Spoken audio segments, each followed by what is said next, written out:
Fala pessoal, voltamos aqui para falar de um dos filmes polêmicos de Cannes. O maior filme de Cannes, literalmente falando, não tem um filme com uma minutagem maior esse ano aqui do que Horizon An American Saga, do Kevin Costner, dirigido, produzido, escrito e em grande parte financiado por ele, mas Horizon, com 3 horas e 1 minuto, apenas a parte 1. Apenas o capítulo 1. E não é Horizon Zero Dawn, não é Horizon Forbidden West, é Horizon An American Saga. Isso. Em que o Kevin Costner, quase falei Kanye West, hein? Olha o Kevin só. Costner chega e vai falar assim, ó, chega desses faroeste revisionista, chega dessas histórias sobre os nativos americanos e o que a gente fez de ruim com eles, vamos voltar pro cowboy versus índio raiz. O que eu não sou contra, em teoria. Assim, não que eu acho que devemos parar com os faroestes revisionistas, que tem saído muita coisa muito boa disso, né? Há pouco tempo a gente teve Ataque dos Cães, que foi um grande filme. Mas, assim, eu não sou contra um bom e velho Bang Bang, não. E a proposta dele aqui é criar uma saga, né? A gente vai ter 2 filmes esse ano. Por enquanto não tem distribuição pro Brasil, mas vai sair em junho e agosto nos Estados Unidos. E a ideia dele é fazer literalmente uma saga de faroeste que dura anos, que se passa ali na época da Guerra Civil. Décadas, né? Que tem mais personagens do que eu tenho dedos nas mãos pra contar, e que trata ali de vários aspectos da vida desse pessoal. Não tem tanto uma história em si, a gente tem ali um monte de vida acontecendo. São várias histórias diferentes que se entrelaçam de certa forma. Que não tem começo, meio e fim, o que acaba se mostrando um problema. E, cara, é aquilo que eu te falei. Eu acho que na prática, sabe? Na teoria eu entendo assim, o desejo dele. Eu acho que sei lá, dava pra ter um filme bom, só que ele executa tão mal que aí fica difícil defender, cara. Então, mas ele vai introduzindo essas várias tramas diferentes e no fim das contas nenhuma muito nos importa. Nenhuma. Eu acho que, tipo, chegou em um momento do filme que a gente já tava quase na segunda hora do filme, ou talvez já na segunda hora do filme, em que ele nos introduziu um outro grupo de personagens, que tinha a Isabel Fuhrman ali no meio, baita atriz. O elenco de Horizon é uma coisa que, tipo, as pessoas vão aparecendo e você fica, tipo, pô, potencial.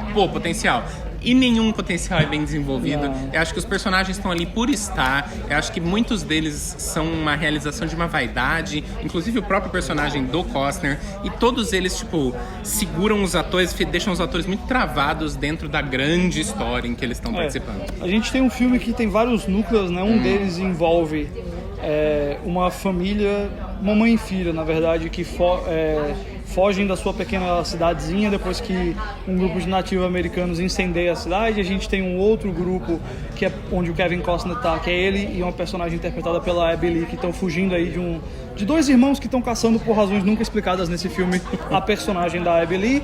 A gente tem um terceiro grupo ali que é o pessoal do Exército da União, que se encontra com a mãe e filha lá que estão fugindo do incêndio, e o último grupo que é um pessoal numa grande caravana viajando pelo oeste americano, que aí a gente tem a Isabel Fuhrman, que você mencionou, a gente tem um outro casal lá rico que é usado para alívio cômico, a gente tem o pessoal também que lidera essa caravana. Então daí, se você tá ficando confuso, não se preocupe, a gente também ficou. A gente também ficou, exatamente. E eu acho que o que você falou é verdade, nenhum desses núcleos, nenhum desses personagens funciona, porque o desenvolvimento que o Costner oferece para eles, no máximo é um estereótipo e no mínimo é uma função pro roteiro cumprir. A gente precisa de alguém meio pateta pra dar uma risada, a gente precisa de uma mulher mais bonita pra o Costner ter alguma coisa, a gente precisa de um personagem que é aquele cara honroso que a gente vai torcer sempre por ele e tudo mais. A gente precisa do bandido, a gente precisa disso, a gente precisa daquilo. E eles vão inserindo esses vários personagens lá, eu acho que nenhum deles sequer lembra de uma pessoa. Alguns atores, acho que a Abby Lee e o Jamie Campbell Bower, que faz um dos irmãos, tá caçando ela, ajudam ali a dar uns temperos, mas no geral fica tudo muito sem gosto. E eu acho que, tipo, também porque eles são deixados mais soltos, assim. O Costner, tipo, faz tão pouco com esses personagens que ele considera os personagens... Inclusive o dele. Vulgares, mas principalmente o da Abby Lee e o do Jamie Campbell Bower, que são os personagens vulgares, os meio que antagonistas ali, ou só o interesse romântico, que eles são deixados meio soltos pra fazerem o que eles quiserem. Eles vão lá e fazem alguma coisa que meio que te pega um pouco. Mas... dito isso, é impressionante o quanto esse filme ele tem tanto saudosismo pelo faroeste antigo que ele chega a ser regressivo. E quando você tá fazendo referências a imagens assim, primeiro, referências a imagens e a filmes antigos e a uma tipo de narrativa que não existe mais, o que você tá tentando se inserir nesse contínuo, primeiro, você tem que ter estilo para você se inserir ali e para você trazer alguma coisa dessas imagens. E segundo, você tem que ter noção de onde você tá se colocando.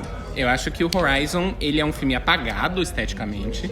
Ele é um filme que tem muito que parece falso esteticamente. Ele tem uma ou duas ideias visuais interessantes, mas muito, muito raras. E na maior parte do tempo ele é, assim, acachapante de se assistir. A fotografia desse filme é um problema muito grande pra mim. Ele é gravado ele é rodado digital, né, em película, o que por si só não é um problema, mas ele é muito... Putz, eu tento evitar usar esse termo, mas aqui eu acho que não tem pra onde ir. Ele parece televisão. Ele parece televisão do jeito que ele filma, sabe? Apesar da gente ter vistas grandiosas e, sabe, aquela coisa do horizonte e das silhuetas contra o pôr do sol e tudo, mas tem muito pouca riqueza visual nesse filme, ao ponto de que prejudica até a questão da autenticidade que ele tá buscando aqui, né? Ele tá buscando aquela autenticidade que a gente sentia nos faroestes, sei lá, Sérgio Leone, outros grandes clássicos aí que o próprio Costner protagonizou, né? Ele tem eu não vou lembrar o título em português, mas o Open Range, que ele dirige Stella, que é muito bom também, mas que aqui tá completamente ausente. Na verdade, fica a impressão quase que a gente tá vendo, sabe, um Westworld da vida, reconstruindo, assim, sabe, recriando, um bando de ator recriando hoje em dia e gravando no seu iPhone uma vida de cowboy no faroeste. Só que, além disso, o problema visual do filme também prejudica, ou melhor, não ajuda a combater a falta de ritmo completa que existe nesse roteiro dele. Porque, veja, 3 horas é muita coisa, tudo bem. Mas se você utiliza bem e não falta faroeste longo, que é muito bom, dá pra você aproveitar cada um desses minutos. Eu acho que esse filme não aproveita. Eu acho que esse filme anda a passos profundamente devagares, inclusive nas cenas de ação, que são... Tirando a inicial lá do cerco dos nativos americanos, quando eles estão incendiando, são pouquíssimo eficazes em passar pra gente alguma intensidade. Eu acho que, tipo, o filme, ele meio que se acende de vez em quando ele tenta uma coisa mais cinética mesmo. Eu acho que o Costner tem essa coisa de... Eu acho que ele se entende muito como um diretor acadêmico, profundo e interessante, mas no fim das contas ele se daria melhor como um diretor talvez de ação ou como um diretor de aventura. E daí eu acho que quando o Horizon pega no tranco, quando tem perseguição a cavalo, quando tem a invasão de tribo, quando tem esse tipo de coisa, ele acha uma coisa cinética ali que às vezes até funciona no momento. E depois você lembra que o filme que você está assistindo você não liga pra nada, entendeu? Esse é o problema. A gente é convidado a um sentimentalismo até que nunca está embasado em nada no filme. É quase que algo que depende, francamente, da figura do Costner, sabe? E tem hora no filme que a gente vê o personagem dele puxando uma arma e atirando, que dá aquela eletricidadezinha de ter um cara que é uma estrela de cinema, um cara que é uma estrela desse gênero, né? Até com Yellowstone recentemente, que é uma série de grande sucesso. E aí você tem a imagem dele aí que por si só traz um certo peso, um certo poder. Mas até isso se dissolve quando a gente não tem aonde se apegar emocionalmente ou intelectualmente nesses personagens, nessa história, nesse mundo que ele está construindo, visualmente, não tem nem onde se agarrar em nada disso. Então sobra o desejo, né? Tipo, é um filme que ele financiou, ele vendeu a própria mansão para financiar esse filme, né? O pessoal fala do Coppola, mas o Costner também fez umas loucuras menores, eu acho, mas, ou melhor, menos caras, só que talvez menos inteligentes, porque pelo menos o filme do Coppola é recheado de criatividade e originalidade, e esse daqui parece um bem embolado ali do que o Costner acha que é um faroeste, mas falta para ele, acho que o reconhecimento de como sabe, tipo, seja para abordar os clichês ou para reverter os clichês, falta uma noção tipo que um Clint Eastwood da vida tem, que é um outro cara mais conservador, que é um outro cara que fez muito faroeste, que é um outro cara que gosta de, né, pensar naqueles ícones clássicos do gênero, mas que ele entende o funcionamento daquilo e ele sabe colocar pra gente de uma maneira que não tem como você negar a eficácia daqueles filmes que ele faz. Enquanto no Costner tem só um cara que não me parece saber realizar aquilo que ele mesmo protagonizou. Mas sabe o que eu acho que a grande diferença entre o Costner e o Eastwood é que o Eastwood, ele estudou na escola Sergio Leone, na escola italiana, então ele entende que no fundo faroeste é melodrama. Ele entende que no fundo é uma novelinha ali, um teatro ali, que precisa ter uma intensidade de sentimento. Na própria coletiva o Costner falou que pra ele os faroestes não podem ser simples, ele tem que ter alguma coisa at stake, que em inglês, né, tipo, alguma coisa em risco, alguma coisa importante que tá sendo trocada ali. E eu acho que o Eastwood entende como encenar isso, o Eastwood entende como dramatizar isso, e o Costner não. A gente não liga pro que tá acontecendo ali, porque é tudo feito de uma forma muito como se ele mesmo não tivesse se importando ali.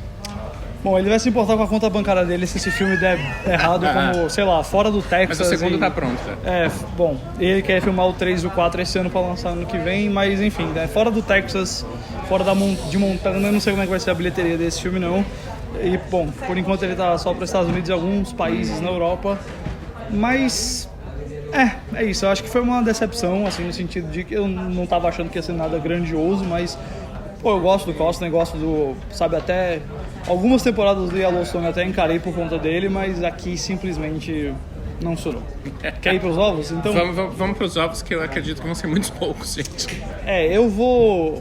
Já que aqui tem a regra do não pode meio, eu, sei lá, daria 2, mas na verdade daria tipo 1,5. Mas aqui tem essas regrinhas, eu já disse pra vocês, eu venho da escola tipo, a gente dá meia estrela ou meio ovo, mas eu vou num 2 aqui então.